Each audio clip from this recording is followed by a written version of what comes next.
ओम नमः शिवाय। स्वागत है आपका भोलेनाथ कृपा चैनल में।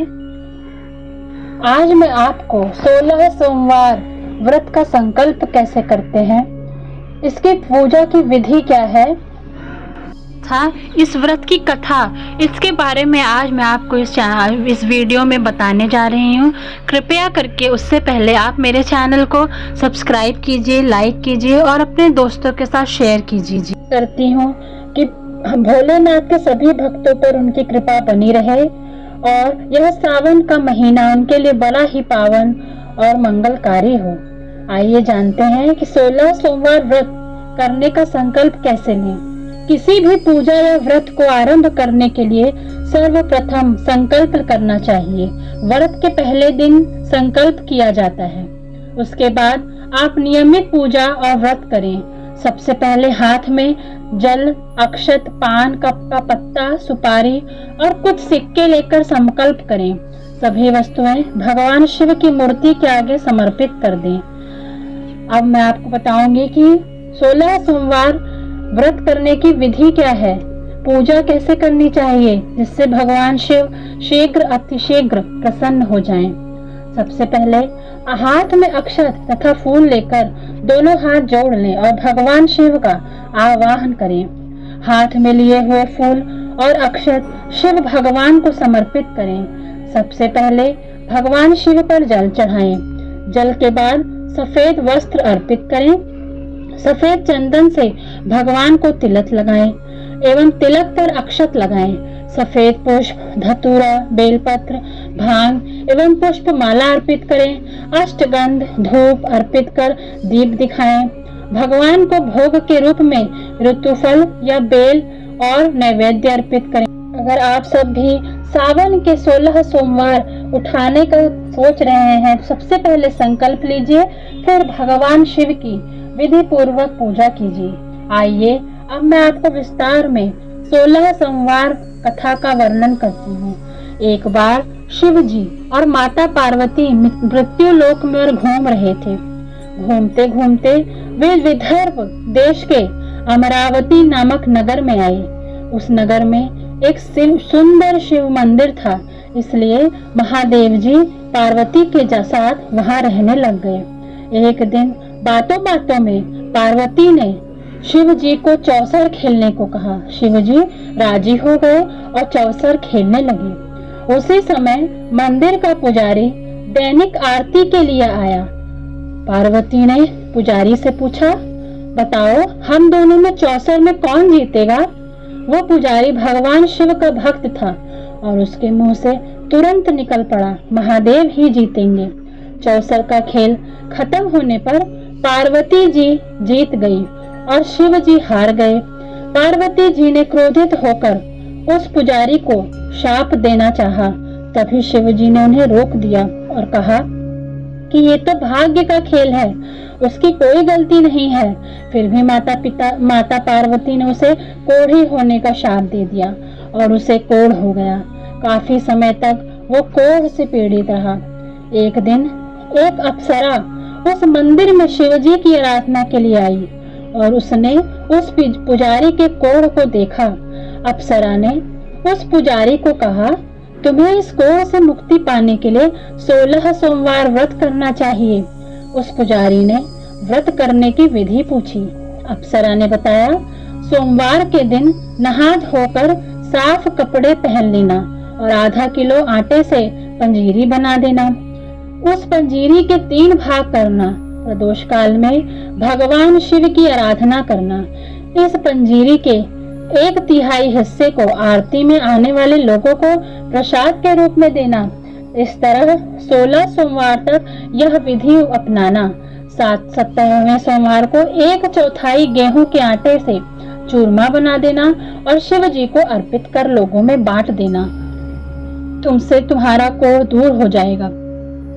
इस तरह 16 सोमवार व्रत करने से उसका कोढ़ दूर हो गया और वह खुशी खुशी रहने लगा।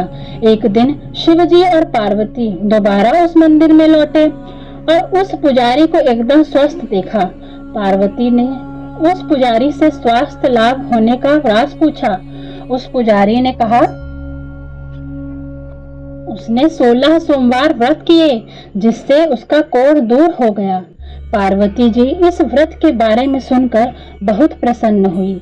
उन्होंने भी ये व्रत किया और इससे उनका पुत्र वापस घर लौट आया और आज्ञाकारी बन गया। कार्तिकेय ने अपनी माता से उनके मानसिक परिवर्तन का कारण पूछा, जिससे वो वापस घर लौट आए। पार्वती जी ने उन्हें इन सब के पीछे 16 सोमवार व्रत करने के बारे में बताया। कार्तिकेय यह सुनकर बहुत खुश हुए। कार्तिकेय ने अपने दूर गए ब्राह्मण मित्र से मिलने के लिए उस व्रत को किया और 16 सोमवार होने पर उनका मित्र उनसे मिलने विदेश से लौट आया। उनके मित्र ने इस राज का कारण पूछा तो कार्तिकेय ने 16 सोमवार व्रत की महिमा बताई। यह सुनकर उस ब्राह्मण मित्र ने भी विवाह के लिए 16 सोमवार व्रत रखने के लिए विचार किया। एक दिन राजा अपनी पुत्री के विवाह की तैयारियां कर रहा था। कई राजकुमार की पुत्री से विवाह करने के लिए आए। राजा ने एक शर्त रखी कि जिस भी व्यक्ति के गले में हथिनी वरमाला डालेगी, उसके साथ ही उसकी पुत्री का विवाह होगा। वो ब्राह्मण भी वहीं था और भाग्य से उसे हथिनी ने उस ब्राह्मण के गले में वरमाला डाल दी और शर्त के अनुसार राजा ने उस ब्राह्मण से अपनी पुत्री का विवाह करा दिया। एक दिन राजकुमारी ने ब्राह्मण से पूछा, आपने ऐसा पुण्य किया जो हथिनी ने दूसरे सभी राजकुमारों को छोड़कर आपके गले में वरमाला डाली। उसने कहा, प्रिय, मैंने अपने मित्र कार्तिकेय के कहने पर 16 सोमवार व्रत किए थे। उसी के परिणाम स्वरूप तुम लक्ष्मी जैसी दुल्हन मुझे मिली। राजकुमारी यह सुनकर बहुत प्रभावित हुई और उसने भी पुत्र प्राप्ति के लिए 16 सोमवार व्रत रखा। फलस्वरूप उसके यहाँ एक सुंदर पुत्र का जन्म हुआ और जब पुत्र बड़ा हुआ तो पुत्र ने पूछा, माँ, आपने ऐसा क्या किया जो आपको मेरे जैसा पुत्र मिला? उसने भी पुत्र को 16 सोमवार व्रत की महिमा बताई। यह सुनकर उसने भी राजपाट की इच्छा के लिए यह व्रत रखा। उसी समय एक राजा और अपनी पुत्री के विवाह के लिए वर तलाश कर रहा था तो लोगों ने उस बालक को विवाह के लिए उचित बताया। राजा को इसकी सूचना मिलते ही उसने अपनी पुत्री का विवाह उस बालक के साथ कर दिया। कुछ सालों बाद जब राजा की मृत्यु हुई तो वो राजा बन गया, क्योंकि उस राजा के कोई पुत्र नहीं था। राजपाट मिलने के बाद भी वो सोमवार व्रत करता रहा। एक दिन 17वें सोमवार व्रत पर उसकी पत्नी को भी पूजा के लिए शिव मंदिर आने को कहा, लेकिन उसने खुद आने के बजाय दासी को भेज दिया। ब्राह्मण पुत्र के पूजा खत्म होने के बाद आकाशवाणी हुई, तुम अपनी पत्नी को महल से दूर रखो वरना तुम्हारा विनाश हो जाएगा। ब्राह्मण पुत्र ने यह सुनकर बहुत आश्चर्यचकित हुआ। महल वापस लौटने पर उसने अपने दरबारियों को भी यह बात बताई तो दरबारियों ने कहा कि जिसकी वजह से ही उसे राजपाट मिला है वो उसी को महल से बाहर कैसे निकाले। लेकिन उस ब्राह्मण पुत्र ने उसे महल से बाहर निकाल दिया। वो राजकुमारी भूखी प्यासी एक अनजान नगर में आई। वहां पर एक बूढ़ी औरत धागा बेचने बाजार जा रही थी। जैसे ही उसने राजकुमारी को देखा तो उसने उसकी मदद करते हुए उसके साथ व्यापार में मदद करने को कहा। राजकुमारी ने भी एक टोकरी अपने सर पर रख ली। कुछ दूरी पर चलने के बाद एक तूफान आया और वह टोकरी उड़कर चली गई। अब वो बूढ़ी औरत रोने लग गई और उसने राजकुमारी को मनहूस बांधते हुए चले जाने को कहा। उसके बाद वो एक तेली के घर पहुंची। उसके वहां पहुंचते ही सारे तेल के घड़े फूट गए और तेल बहने लग गया। उस तेली ने भी उसे मनहूस मानकर उसको वहां से भगा दिया। उसके बाद वो एक सुंदर तालाब के पास पहुंची और जैसे ही पानी पीने लगी उसी पानी में कीड़े चलने लगे और सारा पानी धुंधला हो गया।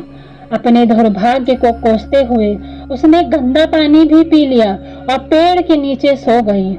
जैसे ही वो पेड़ के नीचे सोई उस पेड़ की सारी पत्तियां झड़ गई। अब वो इस पेड़ के पास जाती जिस पेड़ के पास जाती उस पेड़ की पत्तियां गिर जाती थी। ऐसा देखकर वहां के लोग मंदिर के पुजारी के पास गए। उस पुजारी ने उस राजकुमारी का दर्द समझते हुए उससे कहा, बेटी तुम मेरे परिवार के साथ रहो, मैं तुम्हें अपनी बेटी की तरह रखूंगा, तुम्हें मेरे आश्रम में कोई तकलीफ नहीं होगी। इस तरह वह आश्रम में रहने लग गई। अब वो जो भी खाना बनाती या पानी लाती उसमें कीड़े पड़ जाते। ऐसा देखकर वह पुजारी आश्चर्यचकित होकर उससे बोला, बेटी तुम पर यह कैसा कोप है जो तुम्हारी ऐसी हालत है।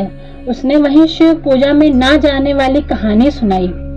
उस पुजारी ने शिव जी की आराधना की और उसको 16 सोमवार व्रत करने को कहा, जिससे उसे जरूर राहत मिलेगी। उसने 16 सोमवार व्रत किया और 17वें सोमवार पर ब्राह्मण पुत्र उसके बारे में सोचने लगा। वह कहाँ होगी, मुझे उसकी तलाश करनी चाहिए। इसलिए उसने अपने आदमी भेजकर अपनी पत्नी को ढूंढने को कहा। उसके आदमी ढूंढते ढूंढते उस पुजारी के घर पहुंच गए और उन्हें वहां राजकुमारी का पता चल गया। उन्होंने पुजारी से राजकुमारी को घर ले जाने को कहा, लेकिन पुजारी ने मना करते हुए कहा, अपने राजा को कहो कि खुद आकर इसे ले जाएं। राजा खुद वहां पर आया और राजकुमारी को वापस अपने महल लेकर आया। इस तरह जो भी यह 16 सोमवार व्रत करता है उसकी सभी मनोकामनाएं पूरी होती हैं।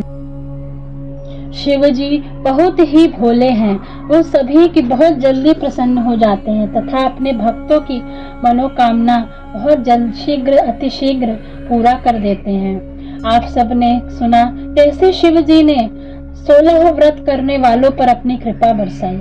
तो आप सब भी 16 सोमवार का व्रत कीजिए और शिव भक्ति में लीन हो जाइए। ओम नमः शिवाय। आशुतोष शशांक शेखर चंद्र मौलि चिदंबरा, कोटि कोटि प्रणाम शंभु, कोटि नमन दिगंबरा। श्री शिवाय नमस्तुभ्यम।